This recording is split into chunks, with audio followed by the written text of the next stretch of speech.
J'espère pouvoir le finir. Dans tous les cas, si je ne le finis pas, on va faire la deuxième partie le dimanche. Amen.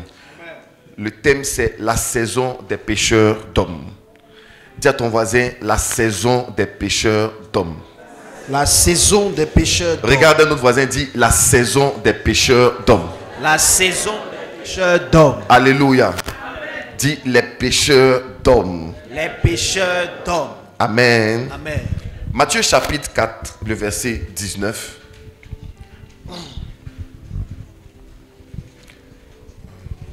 Saint-Esprit vient. Matthieu 4, le verset 19. Oui. Il leur dit, suivez-moi, suivez-moi, et je vous ferai pêcheurs d'hommes. Il leur dit, suivez-moi et je vous ferai de vous pêcheurs d'hommes. Je vous ferai comment? Pêcheurs d'hommes. Dis à ton voisin, Jésus dit, suivez-moi. Jésus dit, suivez-moi. De sorte à ce que je fasse de vous des pêcheurs d'hommes. Des pêcheurs d'hommes. Alors ce texte, le contexte dans lequel Jésus parle de ça est un contexte assez particulier. Pour vous qui connaissez l'histoire, il s'agit du Seigneur Jésus-Christ et de l'apôtre Pierre. Alors, Pierre, qu'est-ce qui s'est passé? Il avait du mal à pouvoir obtenir des poissons. Alléluia. Il avait des difficultés et c'était compliqué pour lui. Jusqu'au moment où Jésus lui dit, va en eau profonde et fais quoi? Jette le filet. Vous lisez pas ou quoi? Va en eau profonde et... Voilà, va en eau profonde et jette le filet. Et la Bible dit, lorsqu'il a jeté le filet, il a obtenu de nombreux poissons. Il a obtenu de nombreux poissons au point où les filets se rompaient. Alléluia. Dis à ton voisin les filets. Alléluia. Donc c'est suite à ça que le Seigneur Jésus leur dit maintenant, vous êtes de profession ordinaire, de profession normale, des pêcheurs de poissons, mais moi, je vais faire de vous des pêcheurs d'hommes. Alléluia. Donc l'un des objectifs pour lesquels Jésus marchait avec ses disciples, avec les pierres et autres, c'était parce qu'il voulait faire d'eux des pêcheurs d'hommes. Amen. Et pour faire d'eux des pêcheurs d'hommes, il leur a donné une seule instruction. Il leur a dit, suivez-moi. Amen. Il dit, suivez-moi et je ferai de vous des pêcheurs d'hommes. Donc, lorsqu'ils ont suivi le Seigneur Jésus-Christ, le Seigneur Jésus-Christ a fait d'eux, effectivement, des pêcheurs d'hommes. On va lire un deuxième passage dans Jean chapitre 16, le verset 6 à 13. Jean 16, le verset 6 à 13. Mais, parce que je vous ai dit ces choses, la tristesse a rempli votre cœur. Parce que je vous ai dit ces choses, la tristesse a rempli votre cœur. Cependant, je vous dis la vérité. Ok. Il vous est avantageux que je m'en aille. Il vous est avantageux que je m'en aille. Car si je ne m'en vais pas, le consolateur ne viendra pas vers vous. Le consolateur ne viendra pas vers vous. Mais si je m'en vais, je vous l'enverrai. Oui. Et quand il sera venu, oui, il convaincra le monde en ce qui concerne le péché. Il convaincra le monde en ce qui concerne le péché, la justice et le jugement. Oui. En ce qui concerne le péché, parce qu'il ne croit pas en moi. La justice, parce que je vais au Père et que vous ne me verrez plus. Le jugement, parce que le prince de ce monde est jugé. J'ai encore beaucoup de choses à vous dire. Mais vous ne pouvez pas les porter maintenant. Quand le consolateur sera venu, quand celui que je vais envoyer sera venu, l'esprit de vérité, il vous conduira dans toute la vérité. C'est maintenant lui qui vous conduira dans toute la vérité. Car il ne parlera pas de lui-même. Mais il dira tout ce qu'il aura entendu. Et il vous annoncera les choses à venir. Il me glorifiera. Et c'est lui qui va me glorifier. Parce qu'il prendra de ce qui est à moi et vous l'annoncera. Tout ce que le Père a est à moi. Amen. On va s'arrêter là. Alléluia. Alors Jésus-Christ qui avait dit à ses disciples, suivez-moi et je ferai de vous des pêcheurs d'hommes. Dans ce passage, il était en train d'annoncer sa séparation d'avec les disciples. Il était en train de leur dire, écoutez, je vais bientôt partir. Et la Bible dit que la tristesse a rempli leur cœur. Ils ont été remplis de tristesse. Et il a dit, c'est avantageux pour vous que je m'en aille. Alléluia. Parce que si je ne pars pas, je ne pourrai pas envoyer le consolateur que je vous avais promis. Amen. Et il dit, c'est lui qui vous conduira dans toute la vérité. Les amis, si Jésus a fait de Pierre un pêcheur d'hommes parce qu'il l'a suivi et que Jésus est en train de partir et que Jésus dit, je vais envoyer quelqu'un qui va maintenant vous conduire, ça veut dire que celui qu'il faut suivre, ce n'est plus Jésus, mais c'est le consolateur. Est-ce que quelqu'un comprend ce que je suis en train de dire? Si hier, Jésus avait fait de Pierre des pêcheurs d'hommes, celui qui fera de nous en cette saison des pêcheurs d'hommes, c'est celui que Jésus a envoyé, qu'on appelle le consolateur, qu'on appelle le Saint-Esprit. Est-ce que je suis en train de parler à quelqu'un?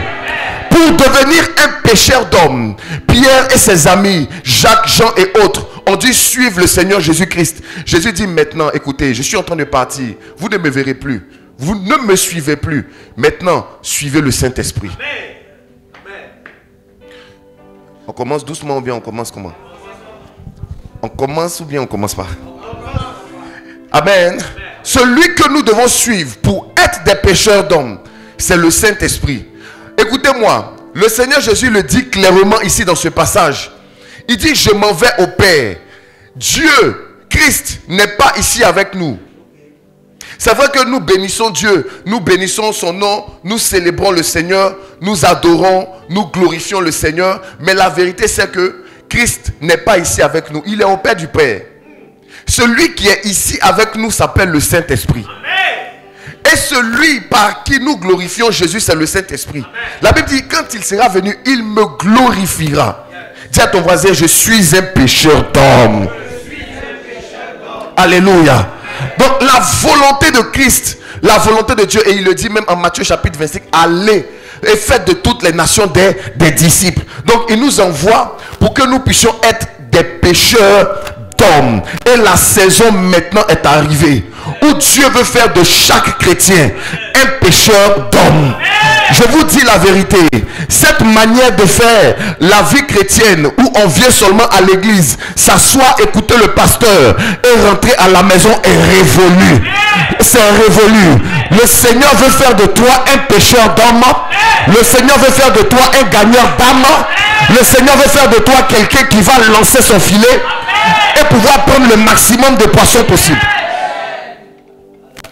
Pourquoi Jésus dit, suivez-moi?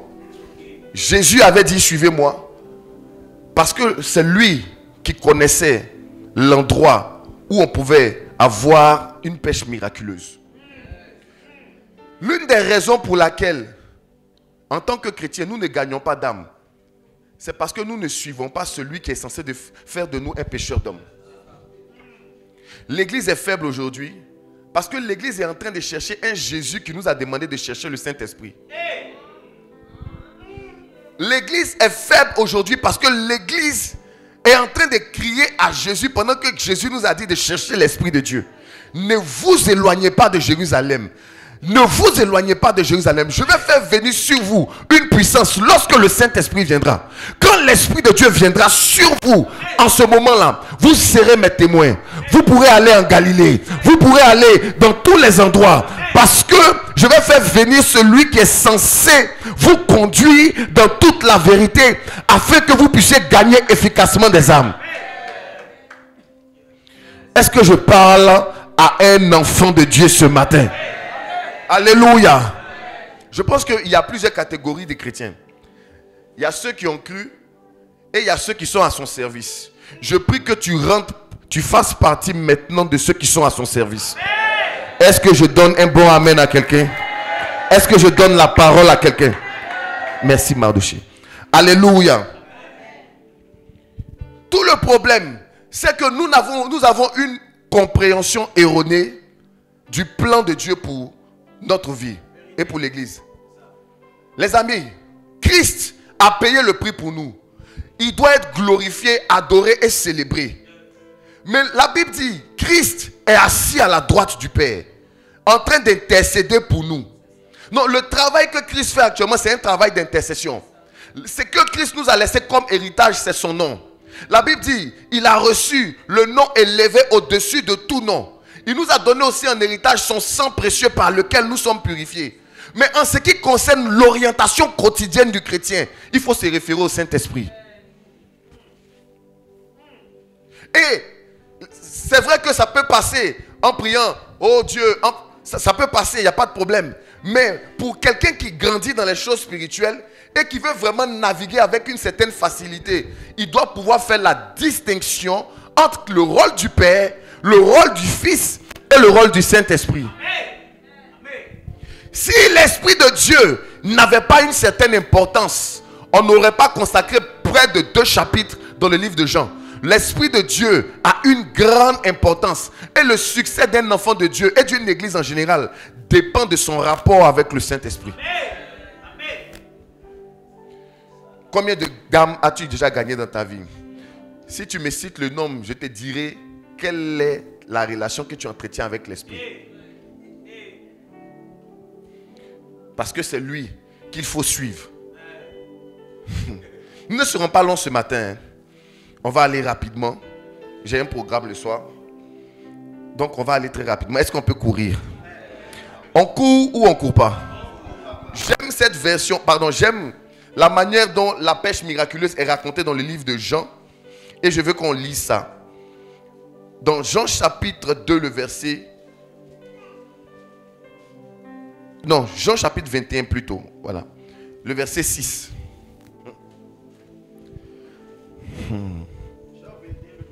Jean 21, le verset 6. Il leur dit, jetez le filet du côté droit de la barque. Dis à ton voisin, là de jeter le filet. Là de jeter le filet. Il leur dit quoi? Jetez le filet du côté droit de la barque. Jetez le filet n'importe comment? Non. De quel côté? Du côté droit de la barque. Du côté droit d'où? De la barque. Continue la lecture. Et vous trouverez. Et vous trouverez. Il le jetait donc et il ne pouvait plus le retirer à cause de la grande quantité de poissons. Écoutez, il dit, je ferai de vous des pêcheurs d'hommes. Un pêcheur n'est pas pêcheur parce qu'il exerce l'activité de la pêche. Un pêcheur est pêcheur parce qu'il réussit à prendre le poisson. Vous savez, il faut aller dans le pragmatisme des choses. Alléluia. Tu n'es pas coiffeur parce que tu as un salon de coiffure. Tu es coiffeur parce qu'il y a des têtes sur lesquelles tu arrives à faire les mèches, les 2 tons. Est-ce que je suis en train de parler à quelqu'un? Tu n'es pas couturier parce que tu as une machine à coudre. Tu es couturier parce que tu peux me frapper un pantalon. Oh. Tu n'es pas pêcheur d'homme parce que tu as un filet et une barque. Tu es pêcheur d'homme parce que quand toi tu jettes, tu arrives à prendre le poisson. On reconnaît, écoutez-moi, le vrai maçon au pied du mur. Tu peux faire un endroit, tu mets maçonnerie interglobale. Il n'y a pas de souci, c'est intéressant. Mais montre-moi le mur que tu as déjà fait. On n'est pas pêcheur d'homme. Écoutez, s'appeler évangéliste, ce n'est pas un style. S'appeler gagneur d'âme, ça ne fait pas bon chic, bon genre. Est-ce que je suis en train de parler à quelqu'un ici? Alléluia, ce ne sont pas que des slogans ni des paroles en l'air. À un moment donné, où sont les âmes que tu as déjà gagnées pour Jésus?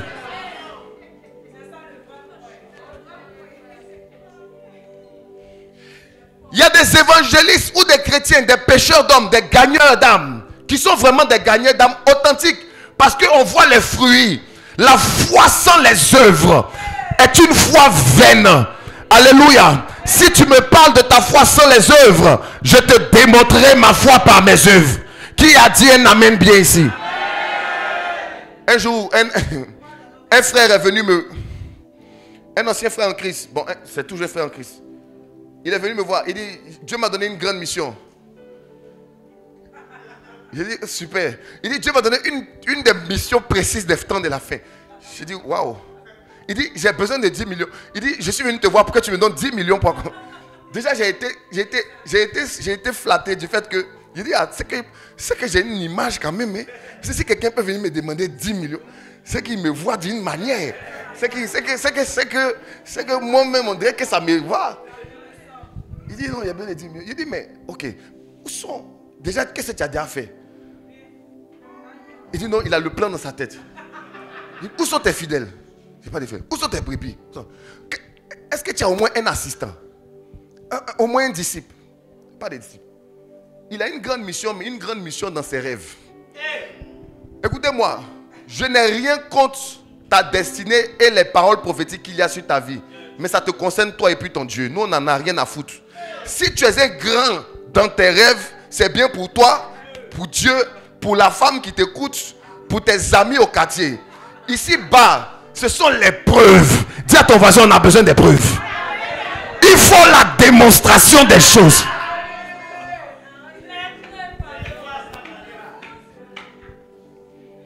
Je fais la délivrance, tu as délivré combien de personnes? Je prophétise, tu as prophétisé sur combien de personnes? Je gagne les âmes, tu as gagné combien de personnes? Je fais ceci, où sont... Vous savez, même, par exemple, par rapport à l'entrepreneuriat aujourd'hui, c'est comme si c'est une mode. Tout le monde est un entrepreneur. Et puis ils sont là, ils parlent mal des gens qui sont les salariés. Que si vous êtes salarié, vous allez rester pauvre. Quand on est entrepreneur, c'est nous. Maintenant, quand tu vois l'entrepreneur, tu comprends rien. Tu vois le gars, il ouvre un magasin, il ferme. Il ouvre ceci, il ferme. Tu la vois, elle fait commerce en ligne, elle arrête. Tu la vois, ils sont que des entrepreneurs de carnet d'adresse.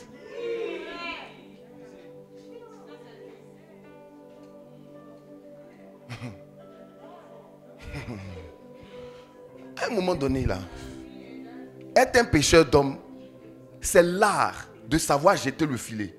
C'est l'art de savoir où jeter le filet.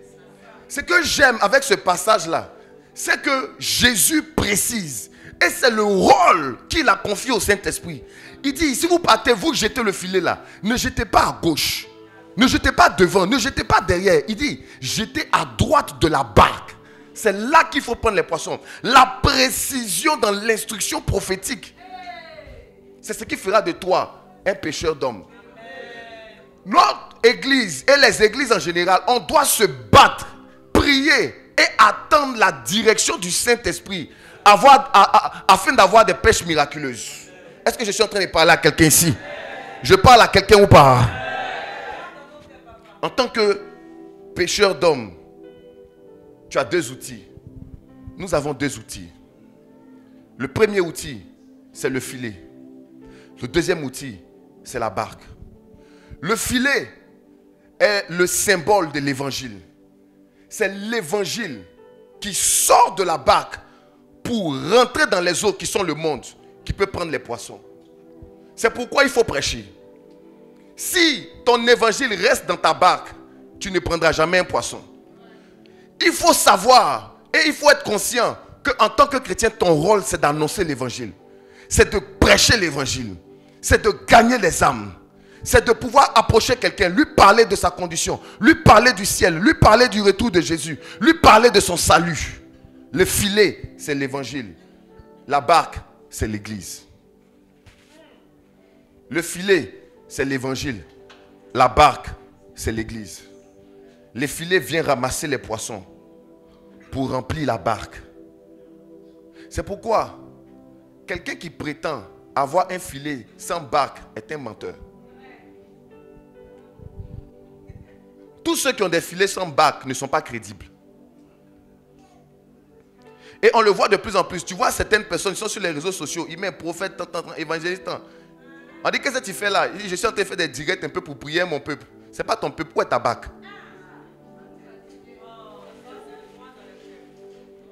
Tu lances filet, il n'y a pas barque. Ton filet va rester dans l'eau là-bas.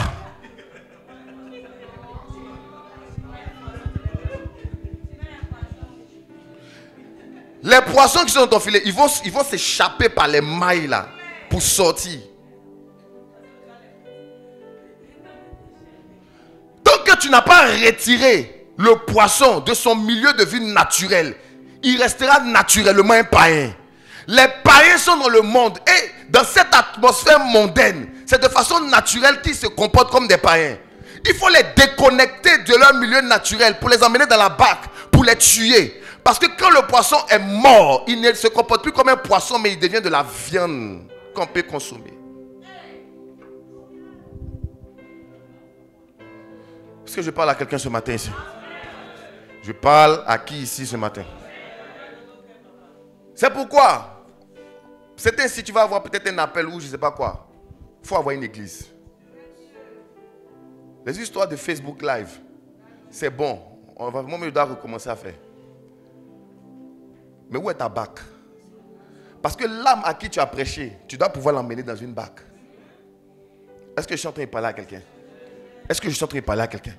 C'est la saison des pécheurs d'hommes. Pourquoi? On est dans la saison des pécheurs d'hommes parce que les mœurs sont en train d'aller à un autre niveau. Vous savez, le vendredi, je suis arrivé, je venais à la veille, et puis un pneu a éclaté. Il faisait déjà nuit. Donc on a pris un taxi avec maman, on a pris un taxi rapidement pour venir. Donc on était tellement pressé quand on venait, mon esprit était j'étais tellement concentré sur la veille, tellement concentré sur le message, tellement. Donc je n'ai pas fait attention à tout ce qui était aux alentours. Donc quand la veille est finie, au petit matin, puisqu'on est venu sans la voiture, donc on a pris Yango. Le Yango s'est mis sur la route. Donc c'est quand la veille est finie le matin, quand je sors, je regarde à côté du coin. Je vois collant,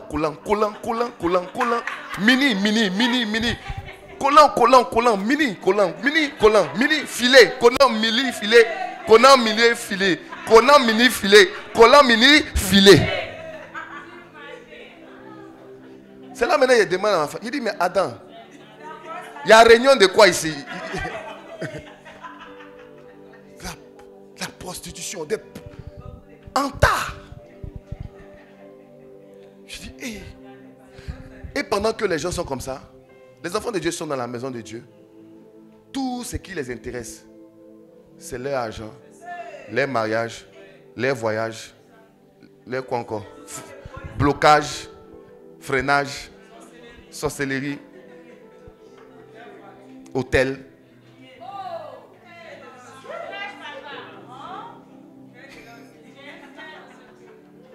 Tout, c'est dedans. Pendant que les gens se prostituent. Fort. Les amis, à un moment donné, si tu veux que les projecteurs du ciel t'accompagnent de façon puissante, il faut à un moment donné que tu deviennes un pécheur d'homme. Vous savez, dans la formation que Jésus a donnée à Pierre, lorsqu'il avait un besoin, Jésus a enseigné à Pierre que le fait de pêcher un poisson équivalait à régler un de ses problèmes. Pierre est venu présenter à Jésus un problème d'impôt. Il lui a dit, mon ami, moi il n'y a pas d'argent, il faut aller pêcher. Autrement dit, va évangéliser. Lorsqu'il est allé jeter son filet, le premier poisson qu'il a attrapé, il a ouvert à l'intérieur, il y avait un starter d'argent. C'est derrière l'évangélisation que se cache ta prospérité.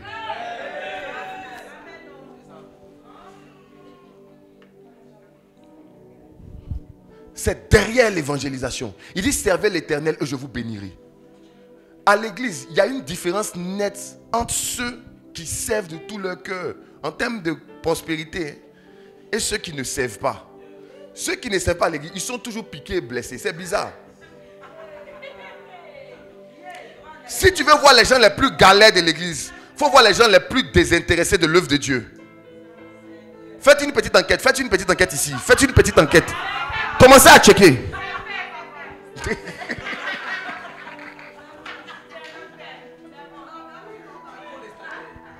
Faites une petite enquête. Chaque fois que tu commences à prendre à cœur l'œuvre de Dieu, tu vas voir que tes activités commencent à prospérer. Quand tu délaisses un peu, tu vas voir un ralentissement. Ça ment pas, ça ment pas. Ça ment pas.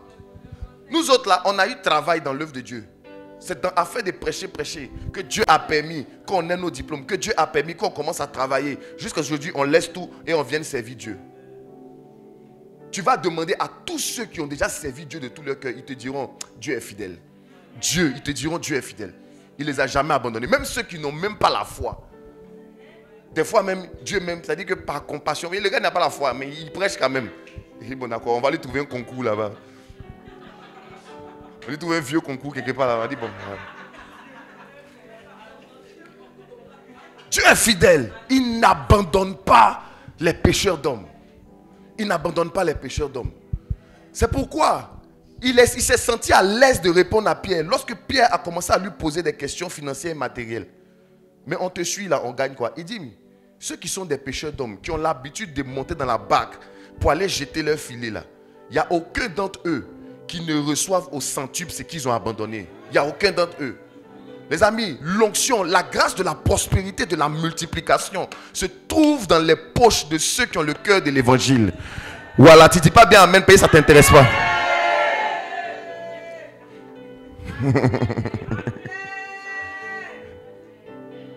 C'est pourquoi la veille était en train de dire que je suis toujours étonné de voir des chrétiens qui aiment l'argent mais qui n'aiment pas le Saint-Esprit. Quand on veut gagner beaucoup d'argent, là, on cherche l'amitié du Saint-Esprit. Parce qu'il est le Père de la multiplication surnaturelle. Il est le Père des récoltes surnaturelles. Il est le Père des pêches miraculeuses. Quand on parle de qui sait emmener l'abondance dans la vie de quelqu'un, le spécialiste, c'est le Saint-Esprit. Regardez le topo, regardez le doc qui donne au gars. Il dit va, côté droit, une fois. Regarde le doc. Il dit du côté droit de la barque. Précision. Quand tu es l'ami du Saint-Esprit, tes affaires ne tapent pas poteau. Tes choses ne tapent pas poteau. Vous vous trompez dans vos fiançailles. Parce que vous n'êtes pas l'ami du Saint-Esprit. Tu t'en prends à joie, tu vas après 15 ans de relation, de fiançailles. Tu dis, on dit, c'est pas toi. Hein? Ah oui. Parce que tu n'es pas l'ami du Saint-Esprit. Et toi aussi, tu acceptes tout le monde. Parce que tu n'es pas la badée du Saint-Esprit. Tu es badée des mariages. Tu es badée de mariage. Quand on prend ta galerie, il y a beaucoup de photos de mariage. Il y a déjà ton gâteau. Il y a déjà la robe que tu dois porter. Il y a déjà tes filles d'honneur. Il y a des gens qui ont plus planifié leur mariage dans la vie que leur vie professionnelle. Tu es si renseigné en ce qui concerne ce qui sera ton futur mariage. Mais tu n'es renseigné en rien sur la capacité du Saint-Esprit à te faire prospérer et à te faire gagner des âmes. Une génération qui a abandonné ce que Jésus aime. C'est une génération qui n'aime pas Jésus. Il m'arrête là ou bien il pousse. Il prêche le soir.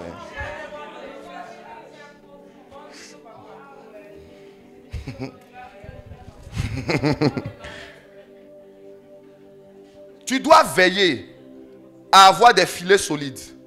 L'une des leçons que Jésus voulait aussi enseigner à Pierre, c'est que quand tu vas pêcher, il faut avoir des filets solides. Parce que la quantité que tu vas prendre ne dépend pas de toi, mais dépend de lui. Tu ne peux pas dire, je prévois gagner tel nombre d'âmes cette année. Toi, tu prévois quoi? Toi, il faut tisser ta toile, tes filets, avec des cordes solides. C'est-à-dire que quoi? Le message de l'évangile, là, tu dois le bosser, le connaître par cœur et l'incarner. C'est lorsque tu l'incarnes que tes filets deviennent solides. Et les gens ici, si tu leur poses des questions sur l'œuvre de la croix, ils ne savent pas. Le rôle du sang de Jésus. Quelle est la puissance de la résurrection de Jésus-Christ? Le rôle du sang. En fait, ils ne savent rien. Ils parlent de Jésus, Jésus, il est mort à la croix, il est ressuscité le 3e jour. Là. Ça signifie quoi? Tu ne sais même pas.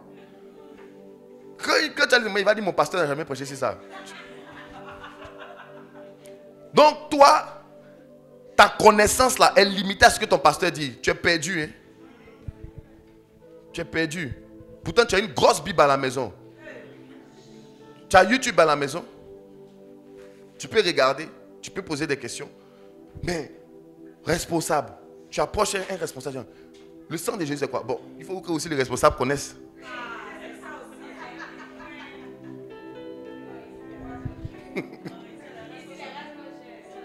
Les responsables ici? Ah, d'accord. Oh, ici, rassuré. L'œuvre de la croix, c'est quoi? Quand on dit, vous avez été racheté à un grand prix, c'est quoi? La rédemption, c'est quoi? La justification, c'est quoi? Si tu ne connais pas tout ça, tu as un filet faible. Tu as un filet faible. Deuxième des choses, la prière, le jeûne. Si la prière et le jeûne ne font pas partie de ta vie, ton filet va s'épaissir quand tu vas. C'est pourquoi vous parlez de Jésus. Souvent, les gens disent, on les invite, mais ils ne viennent pas. C'est normal, tu as un vilain filet déchiqueté, déchiré, perforé. Ton filet n'est pas power. Ton filet était filé à Dokafle, Yugu Yugu. Filet, on dirait moustiquaire. C'est faible, fragile comme ça.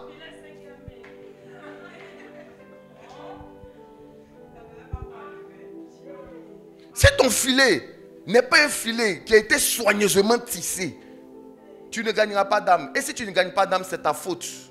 Et si tu ne gagnes pas d'âme, quand la saison des récompenses va arriver, parce qu'il dit, on va donner sur la terre au centuple et dans les siècles à venir. Donc il y a la première récompense d'ici. Les amis, ne vous y trompez pas. Nous qui prêchons et vous qui n'aimez pas prêcher, on ne sera jamais même chose. Dans les années à venir, tu vas commencer à combattre. Oh, on est dans une église, mon pasteur a une grande voiture, il prend l'argent des offrandes. Ça, c'est à ton niveau. J'ai passé mon adolescence à prêcher Jésus. Quand à un moment donné, il va me récompenser avec des biens, des maisons, des terres et des voitures d'un certain niveau, tu vas venir dire que c'est tes offrandes. C'est tes offrandes, non?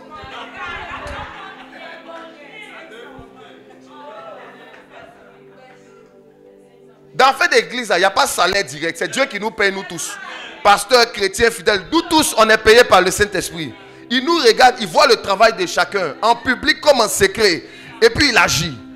Je vais te poser la question. Il dit c'est la saison. Quand un prophète te prêche un message, il n'est pas seulement en train de te prêcher, il est en train de t'annoncer prophétiquement les desseins de Dieu. Les projecteurs du ciel sont braqués sur les pécheurs d'hommes en cette saison. Vous allez voir que les gens seront éliminés. Il y a des gens qui seront éliminés. Oui, les mamailleurs qui prêchent pour soutirer de l'argent, les mamailleurs qui ont arrêté de prêcher la vérité de l'évangile, ils seront éliminés. Dieu va élever les gens qui ont à cœur de parler de sa part et de gagner les âmes. Il va les élever. Donc, l'élévation, ça ne dépend pas de lui, ça dépend de qui se porte candidat éligible. C'est pourquoi on dit qu'il y a beaucoup d'appelés, mais peu de lui. Celui qui est élu, c'est celui qui est éligible. Est-ce que la constitution céleste t'a validé? A validé tes documents? Tu risques d'être exclu. Hein? La liste électorale spirituelle, tu seras radié.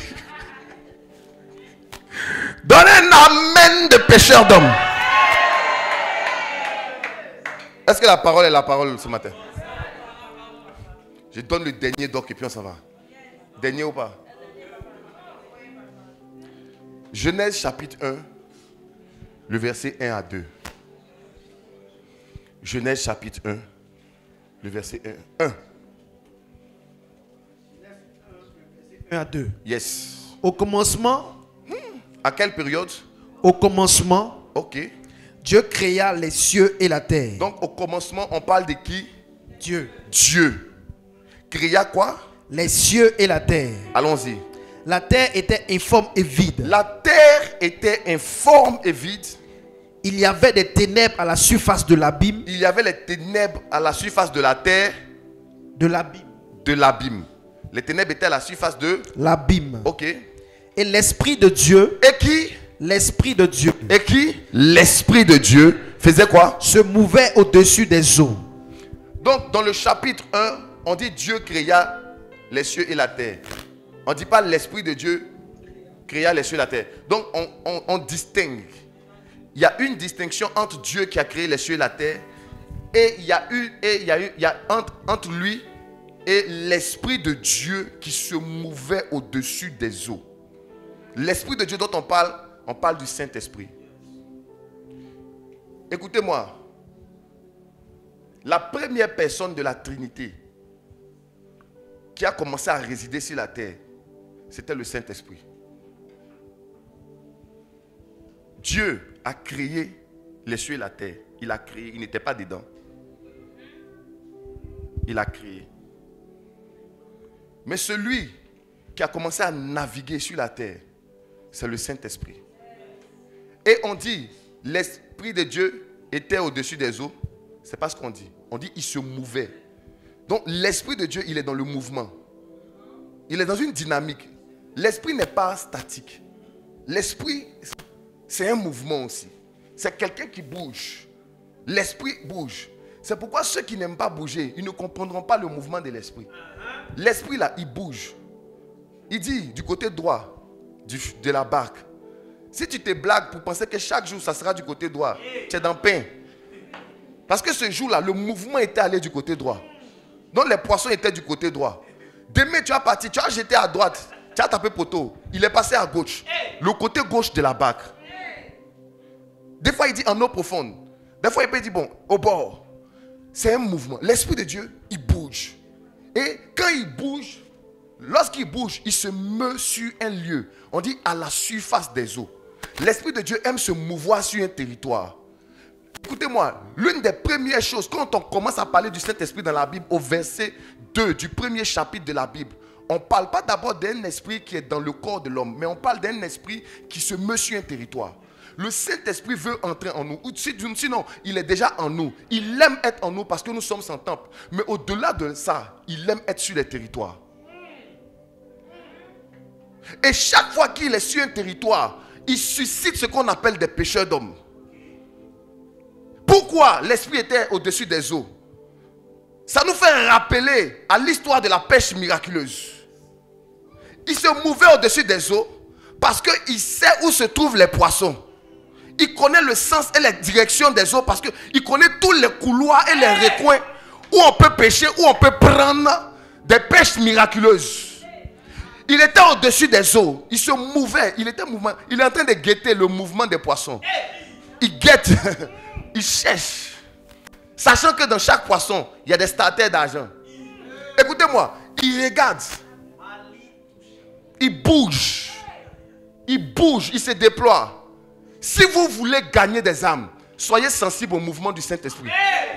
Soyez sensible au mouvement du Saint-Esprit. Écoutez-moi, le Saint-Esprit cherche des cœurs.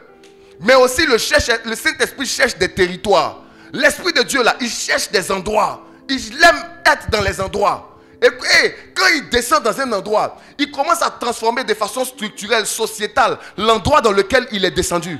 L'Esprit de Dieu n'est pas seulement dans les vies. L'Esprit de Dieu n'est pas seulement dans les églises, mais il veut aussi se déployer sur un territoire. Lorsqu'il arrive sur un territoire, il suscite un pêcheur d'hommes, un lanceur de filets, et il commence à transformer. L'une des choses par lesquelles tu peux reconnaître que l'Esprit de Dieu est en train d'arriver dans un territoire, c'est aussi par l'occupation des endroits de divertissement.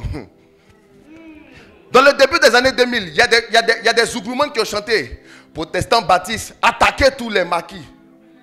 Royaume de Dieu, attaquer les cinémas. Écoutez, quand l'esprit commence à se répandre dans un endroit, les maquis commencent à devenir des églises. Là où on est ici, c'était un maquis. C'était un maquis. Dieu a suscité un pêcheur d'hommes. Quand il a lancé le filet, la tendance a été... Il y avait les gens qui fumaient ici. Fumoir, cassé.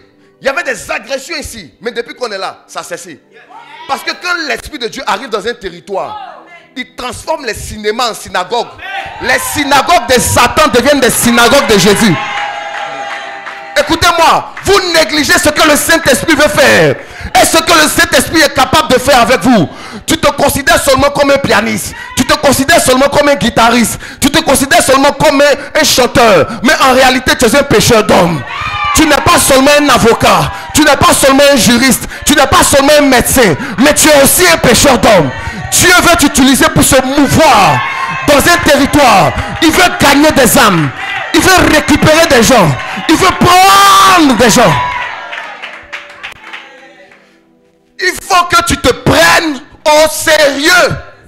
L'Esprit veut t'utiliser pour se mouvoir, pour bouger, pour prendre les gens. Il y a des prostituées qui attendent que tu te disposes. Pour qu'ils t'utilisent pour les gagner, pour les prendre. Il y a des drogués qui attendent que tu te disposes. Pour que l'Esprit arrive à se mouvoir avec toi, avec toi. C'est avec toi qu'il veut le faire. Quand tu vas commencer à arrêter de venir me regarder les dimanches pour dire, ouh, Daddy est fort. Il prophétise. Le jour, tu vas comprendre quel est ton rôle. L'Esprit va aussi commencer à bouger avec toi. L'une de mes filles spirituelles, je veux rendre son témoignage. Parce que c'est assez impressionnant. On s'est rencontrés.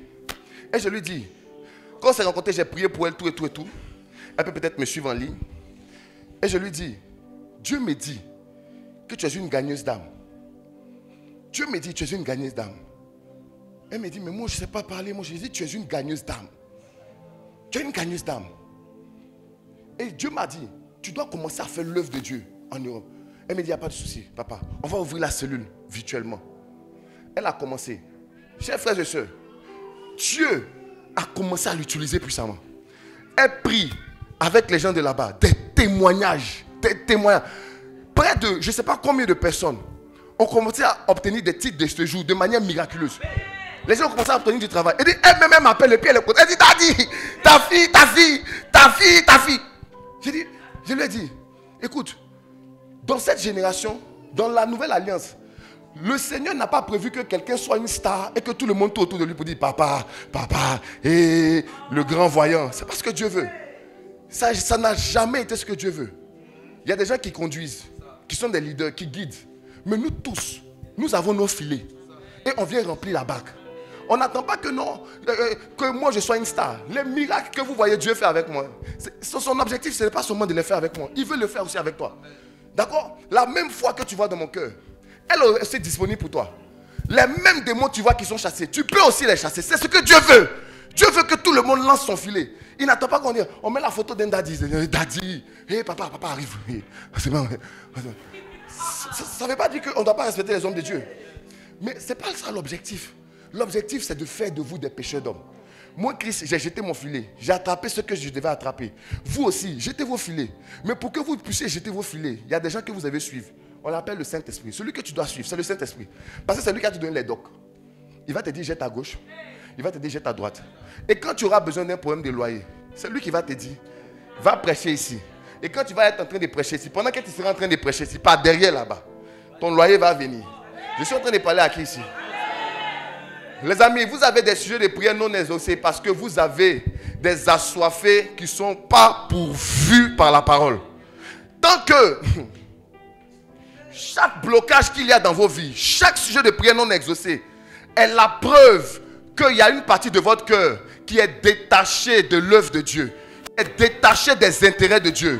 Chaque fois que tu es là et puis tu constates un ralentissement au niveau des finances, ralentissement au niveau du mariage, ralentissement au niveau de la bénédiction, c'est parce qu'en réalité, il y a un ralentissement dans ton cœur vis-à-vis de l'œuvre de Dieu. Tu as commencé à mépriser l'œuvre de Dieu. Tu as commencé à négliger l'œuvre de Dieu. Regardez ce matin, à cause de la veille, certains ne sont pas venus. Parce que non, on la veille, ils sont fatigués. Pourquoi tu es fatigué? Tu es fatigué pourquoi? Moi, j'ai prêché toute la nuit. Samedi soir encore, j'ai prêché. Ce matin, je suis en train de prêcher. Le soir, je suis en train de prêcher. Vous pensez que c'est passé, je suis fou. C'est parce que quand je fais ça, l'Esprit de Dieu bouge dans mon corps. Mes sujets de prière, il gère. Quand c'est chaud sur moi, c'est là même qu'il prêche plus. Quand c'est dur sur moi, c'est là même qu'il crie plus. Quand c'est difficile sur moi, c'est là même qu'il serre mes filets. Quand c'est chaud sur moi, c'est là même que je jeûne pour dire Seigneur, touche les cœurs. Touche pour que Dieu rentre dans les cœurs. Les amis, chaque âme gagnée, il y a un solde. Chaque âme gagnée, ton compte spirituel est crédité. Pour chaque âme édifiée, ton solde spirituel est crédité. Pour chaque âme délivrée, il y a un transfert spirituel qu'on te fait. Tu peux ne pas les recevoir aujourd'hui, mais les amis, c'est dans le compte. C'est dans le compte. Vous savez, ce qui est intéressant avec le compte bancaire, c'est que ton argent peut être là-bas, mais ce n'est pas dans ta poche. Est-ce que ça ne vous est déjà pas arrivé d'aller à la banque et puis on vous dit non, on ne peut pas vous donner votre argent? Le guichet ne passe pas ou bien il y a un problème? Est-ce que ça veut dire que tu n'as pas l'argent? C'est juste qu'en ce moment, la banque n'est pas disponible à te donner. Sinon, ton argent est là. Ceux qui font l'œuvre de Dieu et vous ne voyez pas votre situation changer, ça ne veut pas dire que l'argent n'est pas là. L'argent est là. Ils vont régler juste le problème de la banque. À un moment donné, tu auras accès à ça. Est-ce que je suis en train de parler à quelqu'un ici? Je dis Dieu va t'enrichir. Yes. Dieu va te bénir. Amen. Dieu va te propulser. Yes. Il va t'utiliser. Amen. Pour faire de toi un pécheur d'homme. Que le Seigneur vous bénisse. Amen.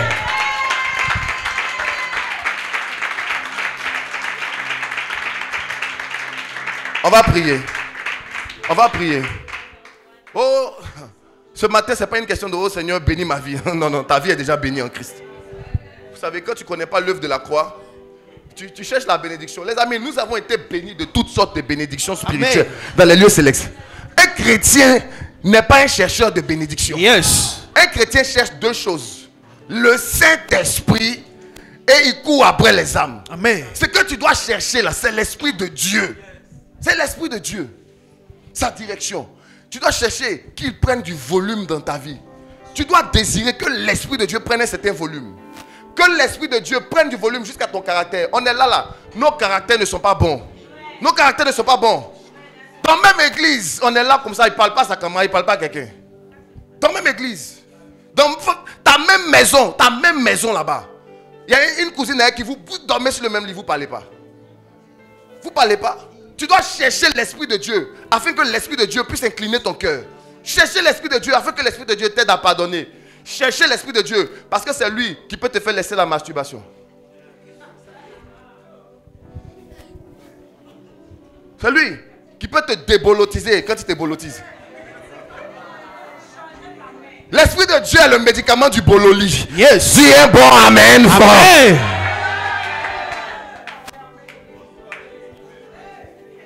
L'Esprit de Dieu, lorsqu'il a envoyé ses disciples, il n'a pas donné l'argent. Il dit, attendez, je vais vous envoyer le mouvement. Je vais vous envoyer la personne. Je vais vous envoyer quelqu'un. Quand lui sera là, il va représenter l'argent. Il va représenter les bâtiments. Il va... Bishop, quand tu lis les livres des revivalistes, tu vois comment est-ce que Dieu les a utilisés. Quand tu vois quelqu'un comme John G. Lake, tellement que l'Esprit de Dieu l'a utilisé dans une certaine ville qu'on appelle Spokane. À l'époque, c'était la ville où il y avait le moins de malades. Tellement que c'était un pécheur d'hommes avec une onction de guérison activée. Guérissait les malades au point où, dans toute la ville, aux États-Unis, dans toutes les États-Unis, c'était la ville où il y avait le moins de malades.